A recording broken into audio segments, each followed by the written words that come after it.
Продължаваме с една много важна и интересна тема в следващия ни панел, която именно е за подкрепата на работещите майки. Защото до сега разглеждахме жената, която ражда и съответно подкрепата от педиатрична болница и от родилно отделение.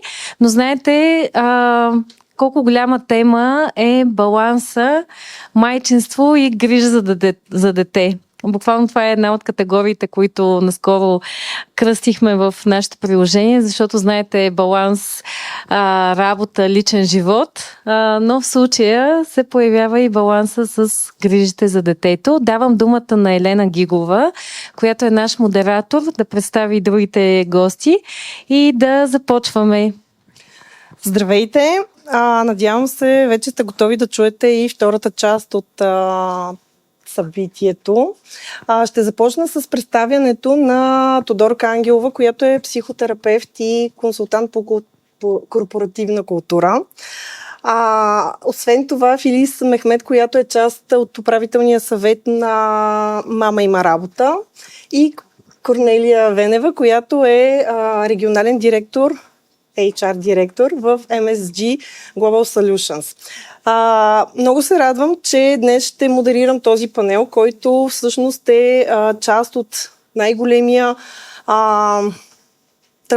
трансформационен период в живота и кариерата на една жена. Дори, можеш ли да ни разкажеш какви са психологическите предизвикателства пред майките, които се завръщат на работа? Бих искала да започнем оттам. Добре. Много неща се казаха за встъпването в майчинство като цяло. Аз ще се опитам да се опра на някои от тях, защото всъщност влизането обратно на работа на майките, работното място се превръща така в една сцена, където се разиграват немалко от тези динамики. Като майчинството е една среща с една много първична любов, но и една много първична тревога. И общо взето една амбивалентност на преживяванията бележи така целият процес на майчинството. И това неминуемо също се отразява и на работа.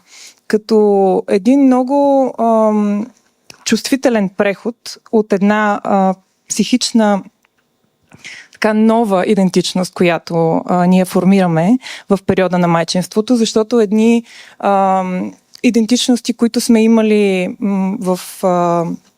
в миналото, през ролята ни на жена, през ролята ни на партньор, през това, че живота ни минава и ние го структурираме около нашето желание, в един момент детето се озовава в центъра на това нещо и има нужда да бъдат разклатени едни вярвания, да се формират едни нови, но това все още не се е случило с пълна сила. Което прави жената много уязвима всъщност, много несигурна, много чувствителна на работното място, съответно и към критика, и към обратна връзка, към това дали ще бъде приета, към това дали ще се почувства включена. И разбира се, тази нова идентичност идва вървейки си с несигурността от майчинството, с една нова нужда ние да се доказваме наново, връщайки се на работа за това колко сме компетентни. В паралел върви така и вината, която бележи майчинството, която е свързана отново с много идеализации. Много се надявам те по-скоро да отпадат във времето, защото ние като общество наистина вярвам, че ние сме отговорни за грижата за психичното здраве на майките, но все още има страшно много идеализации около ролята на жената и ролята на майката изобщо. И съответно те резултират в една много голяма вина. Като пример, някак от нас се очаква хем да бъдем перфектните професионалисти на работа и да се държим така, все едно нямаме деца, а пък вкъщи с децата все едно нямаме работа. И това вярване е толкова повсеместно, че направо се е превърнало по-скоро в очакване към жената, че наистина може да се реализира. Съответно, отново връщайки се към амбивалентността, отивайки на работа, ние се чувстваме така, все едно изоставяме децата си, връщайки се обратно при тях, така все едно изоставяме кариерата си или себе си и общо взето винаги сме в някаква недостатъчност някъде. Нормализирането на тази амбивалентност, защото голям процент от тези преживявания всъщност е абсолютно нормален. Нормализирането на тази амбивалентност на преживяванията е изключително важна и понякога дори едно спокойно, това е нормално, всички го преживяваме, сваля много интензитета всъщност на тези негативни емоции. Тук мога ли да намеся и Филис, която е част от Мама има работа, кои са нещата през вашата перспектива, вие говорите с много майки, кои са нещата, които най-силно влияят върху това майката, говориме нещата, които правят компаниите, така че майката да се върне уверена на работа, защото очевидно има много психологически аспекти, но все пак какви са свидетелствата на майките?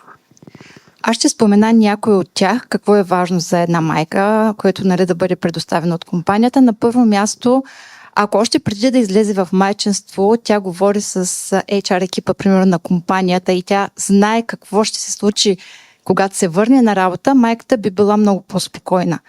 Второто нещо, което успокоява майката е, ако компанията има детска градина, нали, това е нещо, което все пак някои компании го предлагат, защото знаете, че в София това с детските градини е много голям проблем. И третото нещо е страха и от двете страни, и от страна на компаниите, и от страна на майките, че няма да могат на 100% да работят заради болестите, нали, в смисъл, когато децата се разболяват. И тук мога да дам един много добър пример, който за моя щастие го има в България. Примерно една частна клиника тук в България, тя предоставя освен детска градина, но също така предоставя и ако детето е болно така се каже, в друга стая, децата да продължават да ходят на градина и да ги гледа персонал от клиниката и по този начин всъщност майката продължава да работи и детето продължава да ходи на градина. Което е чудесно всъщност, до някъде баланс. Корнелия, можеш ли ти да ни дадеш и перспективата на работодателя, защото вероятно и там има очаквания, има и притеснения, когато предстои служителка да се върне след майчинство. Да. Благодаря ли за въпроса. Аз само първо искам да направя една скоба. Аз лично съм родител на 2 деца, родени в различна възраст от моя живот, на 26 и 36. И съм имала, с първото се върнах след 3 месеца, след като бебето беше на 3 месеца, с второто останах до година и бих останала и повече. Така че това ми дава такава и увереност, и емпатия, и разбиране, когато работим в този контекст. И другото, преди да отговоря конкретно на твоя въпрос, нещо като такова, като макрорамка и промяна, която забелязвам. Аз съм вече над 20 години в областта на човешките ресурси и това, което забелязвам, е промяната в възприятието на хората, което е като служители. Тоест, ако преди доста години работодателите вярваха, че човекът е различни неща. Майка вкъщи, в момента, в който затвори офис вратата или в момента, в който се премести, той вече няма никакви други притеснения, той вече няма никакви други роли, той се е изключил и си носи само професионалната роля. Това, което в момента голямата промяна е, че все повече виждам, което е страхотно, че ние сме холистични същества и си оставаме такива и в работата. И нищо, че в момента ще сме HR професионалист или, не знам, някакъв съпорт човек или човек в склада, който работи, ние продължаваме да си носим другите роли, другите мисли, другите притеснения. И има го вече все повече това разбиране и повечето практики, слава Богу, почва да се мислят от тази перспектива. Конкретно, нали, кои са опасения, които съм срещала в моята практика. И като говорим за компании, трябва да го хуманизираме. Кой е компания? Обикновено това са опасения на мениджъри с по-малко социален, бих казала, житейски опит, професионален опит. И така, Трите, може би, мога да ги категоризирам в 3 категории. Първото идва още преди връщането на майката, т.е. при наемането. Ама сега майка ли, ама ще ражда ли деца, ама сега пък като има деца, те да не се разболяват. Така че това е едната категория. Страхове и притеснения. Второто е като се върне от работа, колко бързо може да стане оперативна, колко бързо може да навлезе, как ще се структурира работата, как ще се структурира работното време. И може би третото, което най-малко между другото се вербализира, но стои така в контекста и може би това, което Дори и ти спомена е доколко приоритетите на майката ще бъдат променени, доколко на нейното възприятие какво е важно, доколко нейната амбиция вече ще бъде по-различна и ще си говорим, предполагам по-нататък, как се опитваме да ги адресираме тези неща. Да, всъщност, говорейки за практики и за политики, все пак, ако се върнем на психичното здраве, т.е. очевидно трябва и мениджърите да преминат през някакъв курс, нали, където да могат да разпознават тези сигнали и да могат да под някаква форма да направят интервенция там. Какви са възможностите? Набързо да станем. Възможностите към менеджерите. На менеджерите. Да станем психолог в компанията, така че да може наистина да забележиме през какво преминава. Или най-малкото да знаеме какви са нещата, през които преминава една майка, връщаща се на работа. Вижте, майчинството е нещо изключително субективно като преживяване и зависи от адски много фактори, както личностови, така и социални, с какъв ресурс разполага жената, какви виждания има тя. И съответно е много трудно да има един унифициран подход, защото за едни жени работи едно, за други работи друго. Но това, което ми се вижда много смислено и важно, и то може би важи на всякакви теми, е да има диалог. Защото когато ние създаваме пространства за разговори, тогава даваме възможност едни неща да бъдат облечени в думи. Обличането в думи на тези неща дава възможност те да бъдат мислени и оттам нататък да се търси решение. Така че да се адресира на първо време културата на една компания, за да създаде пространство за този диалог, който между другото е изключително населен от всякакви митове и предразсъдъци от двете страни. Жената се притеснява, те сега ще ме мислят за това и това, менеджера се притеснява пък, нали, с тая жена няма да иска да работи. Много често това няма никаква връзка с реалността, но знаем, че човешкото въображение е много силен инструмент и това се развиха изключително много.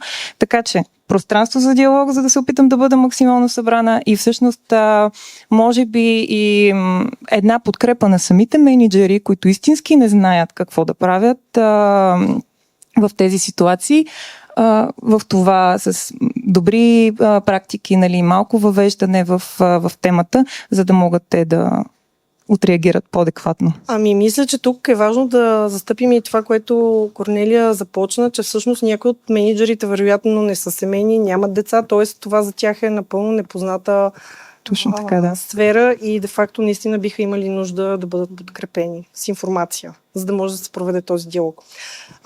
Филис, говорейки за новите поколения, има ли промяна в очакванията на майките към работодателите? Тоест да очакват някакви нови подходи, които да ги подкрепят те да се върнат? Да, на първо място майките според мен очакват гъвкаво работно време, т.е. като се завърнат на работа, те да могат малко по-късно, примерно, да започват работа или по-рано да се тръгват от работа, за да могат, примерно, да се вземат децата от градина. Сега, нали, да кажем, че се работи по промени, по законите за това нещо, но това, което ние сме установили, че майките не си знаят правата. И това до някъде е минус, смисъл такъв, карат ги да подписват разни документи и така нататък, но в същото време майката, ако иска гъвкаво работно време, то тя трябва да бъде честна и с работодателите. Това нещо, нали, когато се връща на работа, малко по-отрано да го каже, че би искала такова нещо. Разбира се, в момента работодателя може да й откаже. Но въпреки това, аз насърчавам майките да говорят с работодателите, защото всеки един работодател знае, че майката, като се върне на работа, няма как да е 8 часа на работа. Да, А тук само да вмъкна, в Гърция, примерно, има много хубава програма, която всъщност насърчава майките така да се върнат на по-малко часове на работа. Там законът е такъв, че примерно в рамките на 30 месеца те могат да се върнат на 7 часов работен ден, но да се водят всъщност на 8 часа. А ако изберат по-кратък период от време, могат всъщност да работят по 6 часа на ден, но и пак да се водят на 8 часа. да, което е облегчение за родителството, Определено. но разбира се, компаниите вероятно имат своите аргументи. Добре, в посока на това, че майката всъщност е в нова идентичност. Обаче аз тук искам да въведа, че може би няма друг човек, професионалист, който след пауза да се върне с толкова много надградени умения. Защото, говорейки, връщайки се назад в представянето на резултатите от проучването, ясно беше заявено, че тя се опитва да помогне на себе си да се излекува, обаче през цялата информация, която намира, всички книги, които е прочела за психология, за взаимоотношения, за изграждане на такива, за управление на конфликти, братя, сестри и така нататък. Всъщност тя не се ли връща с цяло бойно снаряжение в компанията? Как адресираме тези нови умения? Отчитаме ли ги като талант и склонни ли сме да проведем и още един разговор, който да бъде на тема новите умения, които тя е придобила. Защото, де-факто, тя се връща на старата си роля, на предишната си роля. Ама всъщност тя е с много нови. Тоест, трябва да й направим една реонбординг програма, която да оцени какво ново е привнесла. Може ли само да адресирам момента с паузата. Защото ние сме свикнали да мислим майчинството като пауза, ма то не е пауза. Нали, ние не натискаме стоп и след това продължи. Наистина се връщаме с много нови развити умения, качества и най-вече една сензитивност на работа, с една нова идентичност, която е по-чувствителна към смисъла, към... Много често се казва, че жените не са амбициозни, когато се върнат след майчинство, напротив, просто имат по-нисък толеранс към неща, които намират за безсмислени. Така че... Да, така че ценейки времето с децата са ориентирани към това да има смисъл това, което правят през целия си ден. И може би само и да кажа, че има такива програми, но навън, не знам, Корнелия може би ще даде малко повече информация, дали поне големите компании в България го правят, за ретърншип програми, които освен един по-плавен преход, предлагат и много менториране на жената, за да може да се види за каква роля тя ще бъде по-подходяща. Защото ако качествата, които е носила преди с амбицията и мотивацията, които е имала преди да излезе в майчинство, са и вършили работа за тази позиция, сега към момента с тези нови умения може да има нещо по-подходящо за нея. Да, благодаря ти, Дори. Аз много ми хареса това, което каза и аз напълно го споделям и според мен това е основната разлика в компанията, е разглеждането, че това не е отпуска, след което човек се връща същия, а това е идентична трансформация.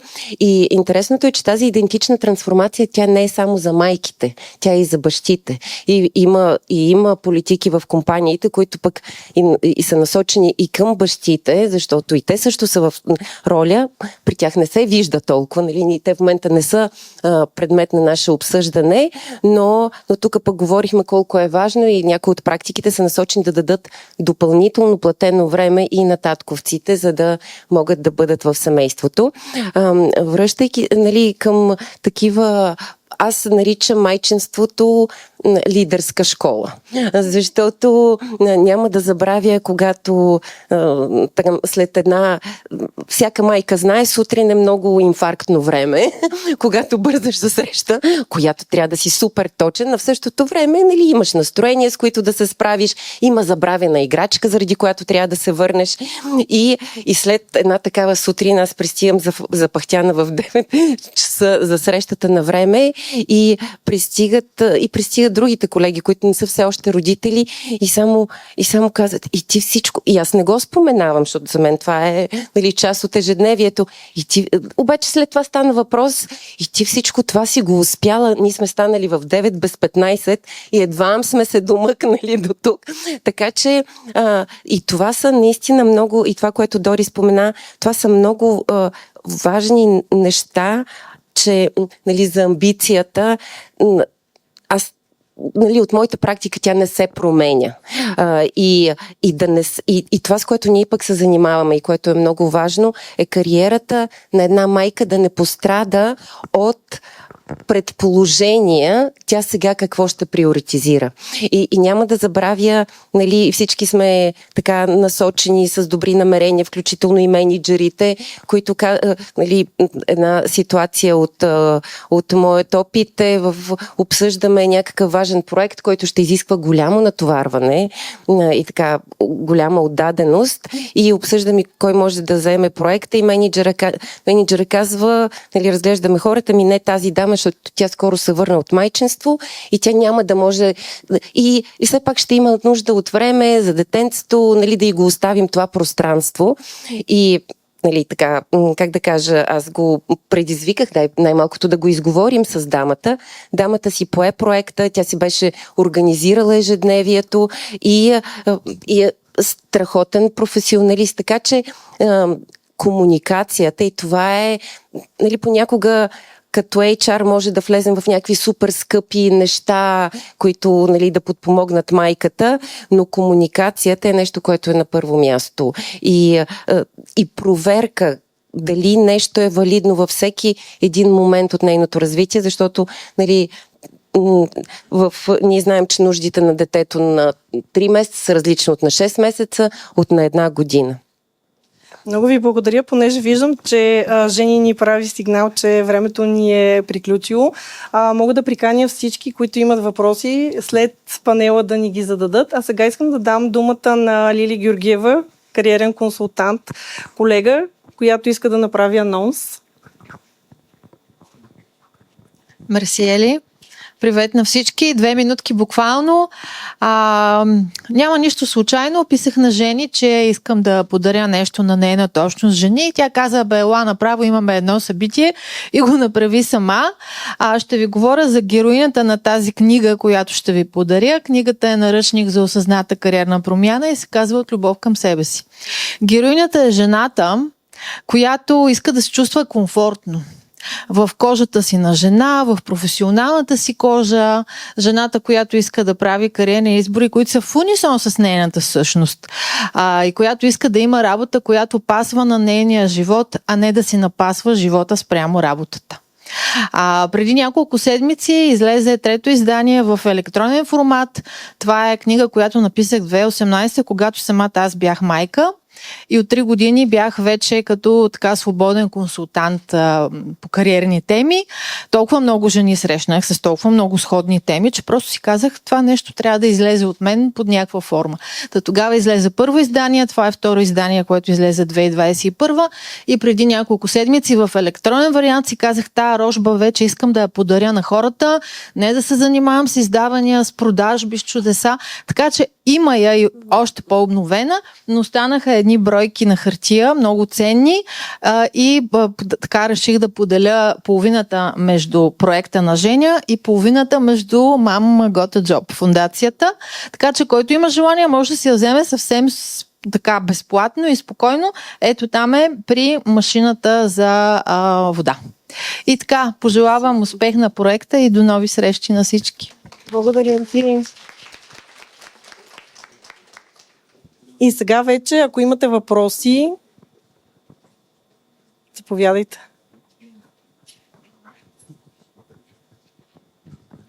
Здравейте!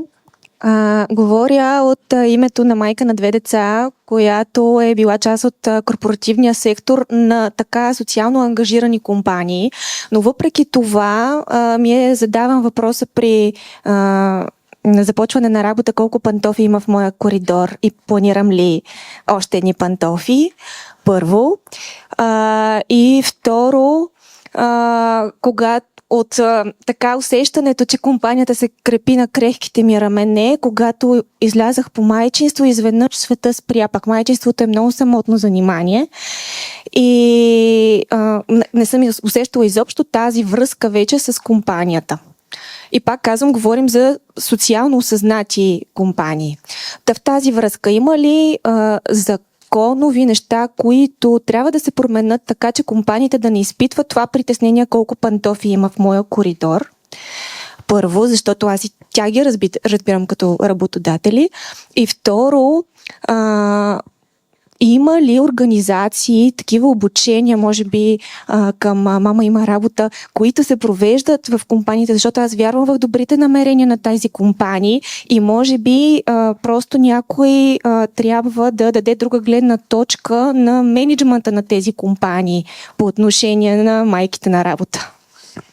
Да, значи законово, за съжаление, доста от законите не трябва да се променят. Разбира се, това няма как да стане толкова бързо. Минус на законите е, че те всъщност ги няма на едно място. Едни са в НАП, други в НОИ и така нататък. Разпръснати са на 3-4 места и ние в момента работим точно по това, законите да бъдат събрани на едно място. Относно обученията, големи компании имат обучения и няколко месеца преди майката да се завърне на работа, тя предоставя тези обучения, нали, за да може майката, като се върне на работа, да бъде по-уверена. Примерно в IT компаниите това много често съм го срещала. Ние имаме 2 такива програми. В момента тече даже Мама с ментор. В момента набираме ментори, от другата седмица и ментита, където всъщност точно така подкрепяме майките, които се чудят на къде да поемат. Някои имат проекти, които имат нужда от ментор, нали, съответно някой да ги менторства, така че който желая да бъде ментор или менти, може да кандидатства сега. Имаме и академия, Мама има работа, където точно това, което се говори, подкрепяме майките за емоционалната интелигентност, коучинг и така нататък, най-различни теми, защото да, майките се чувстват несигурни преди да се върнат на работа и ние се опитваме точно в това да ги подкрепим на къде да поемат. Да добавя нещо, понеже мисля, че част от въпроса беше и за връзката с компанията. Добрите практики биха предполагали един разговор преди да се излезе в майчинство. За това как майката иска или иска ли изобщо да остане в контакт с компанията. Защото има компании, които поддържат връзка по време на майчинството, като ви канят на по-важните събития. Нали, ако това е било изговорено и все пак майката иска да участва, защото има майки, които не искат. Но този контакт, това оставане във връзка, а не компанията се крепи на раменете ми и изведнъж спирам да съществувам за тях, нали, и света продължава без мен. И това обезценяване по този начин се превентира. Да, и аз точно това исках да допълня. Структуриран разговор преди за намеренията, защото да, има майки, които казват не, докато не се върна, толкова съм го чакала това майчинство, искам изцяло да се потопя. Така че, наистина, нали, това, което казах с комуникацията и другото, което вие казахте, колко пантофи, аз не бях срещала толкова оригинално задаване на този въпрос, защото по всякакъв начин се опитват мениджърите да подпитат. Това е антидискриминационния закон, нали, и уважаващите се компании имат обучение, в които казват какви въпроси можеш да задаваш и какви въпроси не можеш да задаваш.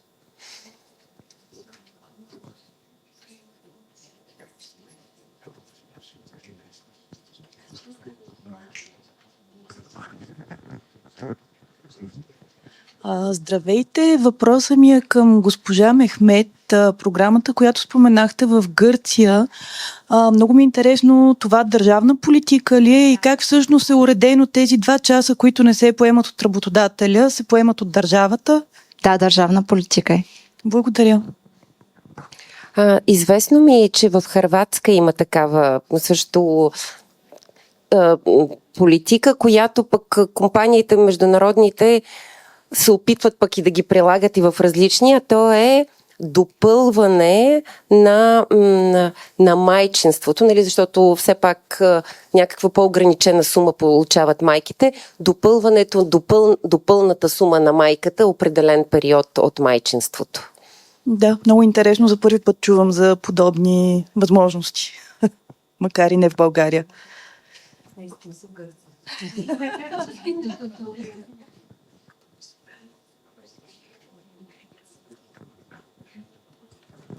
Здравейте!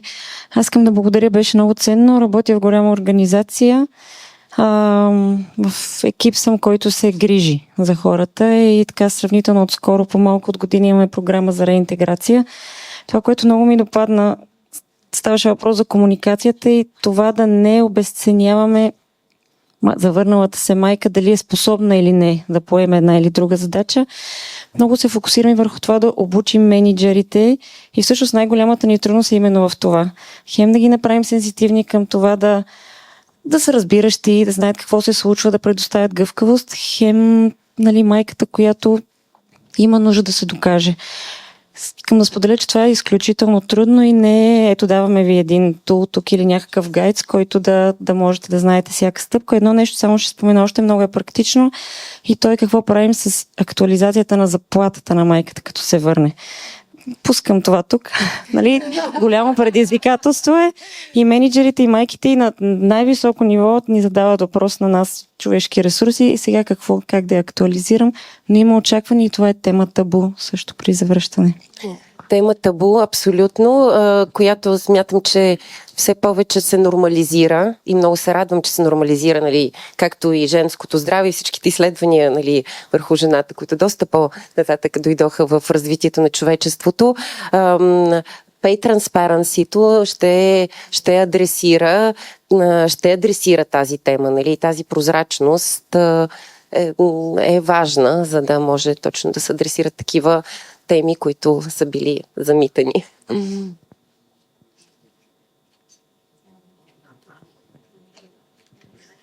Ако няма повече въпроси, аз ви благодаря много, дами. Наистина дискусията беше изключително интересна. До толкова интересна, че дори забравих да покажа статистики от нашето проучване, но наистина няма да се връщам назад. Просто ще спомена, че освен споделянията на майките, които споделяха колко им е трудно да съчетават, нали, всички роли. В много от стратегиите за справяне и какво им е помагало с поделянето, че просто се искали да се върнат на работа. И връщането на работа до някаква степен го възприемат като връщане към себе си, към своите нужди.